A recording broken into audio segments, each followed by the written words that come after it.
எபிரேயருக்கு எழுதின நிருபம் 3ஆம் அதிகாரம் 12வது வசனத்தை வாசிக்கலாம்.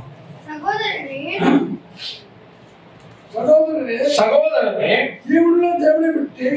ஜீவனுள்ள தேவனை விட்டு விலகுவதற்கு ஏதுவான அவிசுவாசம் உள்ள பொல்லாத இருதயம் ஒருவனுக்குள்ளும் இராதபடிக்கு எச்சரிக்கையாக. அவிசுவாசத்தோடு அல்ல, விசுவாசத்தோடு அவரை கவனித்துப்பார். அல்லேலூயா. நல்லா கவனிங்க. ஒரு குருடன் தட்டு தடுமாறி வர்றான்.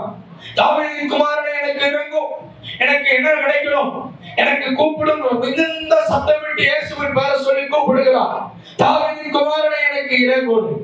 சத்தம் கேட்டுச்சு. இயேசு நின்னாரு. அவன் நடந்து வர்ற நடைய பார்த்திருப்பாரு. நீங்க கண்ணு தெரியாதவங்க கண்ணு தெரியாதவங்க நடக்கிற நட தெரியும். ஆனா ஆண்டவர் பக்கத்துல வந்த பொழுது ஆண்டவர் கேட்ட முதல் கேள்வி என்ன? நான் உனக்கு என்ன செய்யணும்? இன்னைக்கு நம்ம ஆண்டவர் நம்மிடத்துல வந்து உனக்கு என்ன செய்யணும் ஆண்டவரே, இந்த காரியம் எனக்கு செய்யணும்னு சொல்லும். எப்படி? இவரால் செய்ய முடியும் என்று விசுவாசித்தால் கர்த்தர் அற்புதத்தை செய்வார். அல்லேலூயா. ஆண்டவரே நான் பார்வை அடையணும். இவரால் நடக்குமோ நடக்காதோ, இவர் செய்வாரோ செய்ய மாட்டாரோ, சபைக்கு போனா இது நடக்குமா நடக்காதா, ஆண்டவர்கிட்ட ஜெபம் பண்ணா இது நடக்குமா நடக்காதா, இந்த காரியம் இது ரொம்ப பெரிய காரியமா இருக்கா, இவர் செய்யாதனால செய்ய முடியுமா? ஒரு மடங்கு இல்லைங்க, 7 மடங்கு நெருப்பு எரிந்தாலும் நீங்கள் உங்கள் விசுவாசத்தையும் வைராக்கியத்தையும் காத்துக் கொண்டால் 7 மடங்கு எரிகிற தீயும் உங்களுக்கு ஒரு பனி பிரதேசமாய் கர்த்தர் மாற்றி கொடுப்பார். அல்லேலூயா.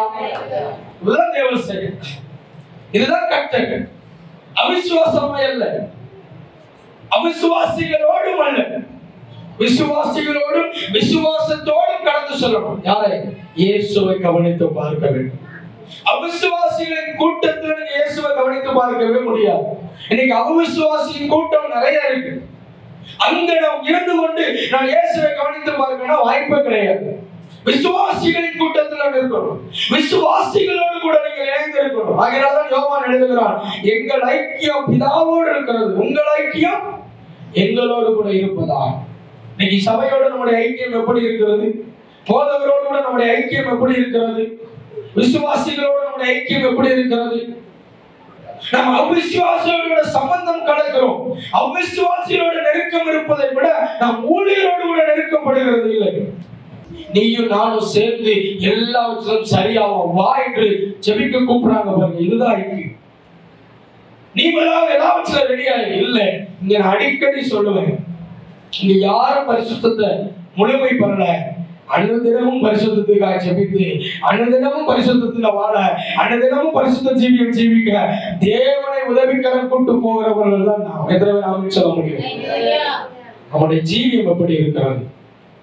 அவிசுவாசத்தோட அவசரம் அழகா சொல்லுவது பாருங்க. சகோதரரே ஜீவனுள்ள தேவனை விட்டு விலகுவதற்கு ஏதுவான அவிசுவாசம் உள்ள பொல்லாத இருதயம் உங்களிடத்தில் ஒருவனுக்குள்ளும் எச்சரிக்கையா கவனமா இருக்கு. இயேசுவை கவனித்து பார்க்கிற நீ விசுவாசத்தோடு கவனிக்கணும். அவிசுவாசத்தோட ஆபிரகாமை குறித்து நாம் வாசிக்கிறோம். இந்த விசுவாசத்தை எடுத்து ஆபிரகாமை நம்ம சொல்லாம போகவே முடியாது. மோரியா மலையில கவனித்து பாருங்க. வேலைக்காரர்கிட்ட சொல்றான், நானும் என் பிள்ளையாண்டானும் போயிட்டு பலியை செலுத்திட்டு திரும்பி வருவோம் என்று விசுவாச அறிக்கை பண்றான். நான் நம்புறேன். கர்த்தர் என்ன தீர்மானம் வைத்தாரோ எனக்கு தெரியாது. மோரியா மலையில என்ன நடக்கணும் கர்த்தர் தீர்மானம் வைத்தாரோ என்னன்னு எனக்கு தெரியாது. ஆனால் ஆபிரகாமின் விசுவாச அறிக்கையை கர்த்தர் அங்க கனப்படுத்தி கொண்டே இருக்கிறார். அல்லேலூயா. ஒவ்வொரு இடத்திலையும் ஆபிரகாமின் விசுவாசத்தை கர்த்தர் கனப்படுத்துகிறார். ஆபிரகாம் நினைக்கிறான், பிள்ளை கேட்கிறான், ஆண்டவரே தகப்பனே எல்லாம் இருக்கு, பலிக்கு ஆடு இல்லை. கர்த்தர் சொன்னார், கர்த்தர் பார்த்துக்கொள்வார் சொன்னாரு. அங்கே கர்த்தர் ஒரு ஆட்டை கொண்டு வந்து நிறுத்தினாரே. ஆபிரகாமின் விசுவாச அறிக்கையை என் ஆண்டவர் கனப்படுத்தினது உண்மையானால் இன்றைக்கு அவரை கவனித்து பார்க்கிற என்னுடைய விசுவாச அறிக்கையும் என் தகப்பன் கனப்படுத்தியே தீர்வார். அல்லேலூயா. விசுவாச அறிக்கை பண்ணணும். நான் பலவீனப்பட்டிருக்கும் பொழுது இந்த பலவீனவினை ஒன்று செய்யாதுன்னு நான் விசுவாச அறிக்கணும். இந்த பலவீனத்துல நான் படுத்தா சரியாயிரும், இந்த பலவீனத்துல நான் தூங்கினா சரியாயிரும், ஒண்ணும் நடக்காது. இந்த பலவீனத்துல நான் எழுந்து கர்த்தருக்காய் பலனோடு நடந்தால் என் அற்புதம் நடக்கும்ங்கிற ஒரு விசுவாசம் இருக்குமானால் அந்த விசுவாசத்தோடு கர்த்தரை கவனித்து பாருங்க. சபையே, ஒன்றை புரிந்து கொள்ளுங்கள். நாம் கர்த்தரை எப்படி கவனித்து பார்க்கணுமா? விசுவாசம் உள்ளவர்களை கவனித்து பாருங்க. இன்னைக்கு எபிரேயருக்கு எழுதின நிருபம் 3:13 இவ்விதமாய் சொல்கிறது. வாசிங்களா?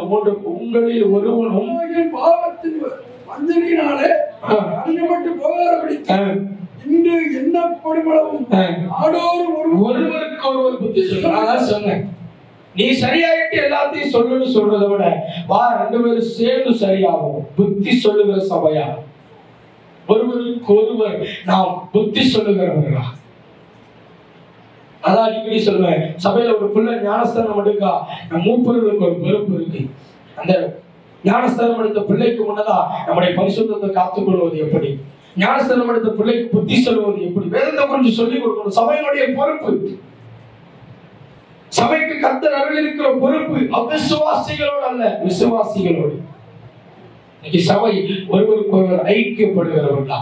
செபத்தை வேத வாசிப்புல உங்களுடைய ஒருவேளை இருக்கிற சில நம்மிடத்துல நம்ம எதிர்கொள்ளுகிற பிரச்சனைகள், வாலிப தம்பிமார் இருக்கலாம், இல்ல வாலிப தங்கச்சிமார் இருக்கலாம். உங்க வாழ்க்கையில சந்திக்கிற பிரச்சனை உங்க மூப்பர்கள் இடத்துல, உங்க சபையினுடைய போதகமார் அம்மா இடத்துல, ஆண்கள் போதகர் இடத்திலும் பெண்கள் போதகர் அம்மா இடத்திலும் உங்களை ஐக்கியப்படுத்திக் கொள்ளும் பொழுது நான் நம்புறேன், விசுவாசிக்கிறேன், நான் விசுவாச அறிக்கையிடும் பொழுது என் தேவன் அதை கனப்படுத்த வல்லவராக இருக்கிறார். அல்லேலூயா.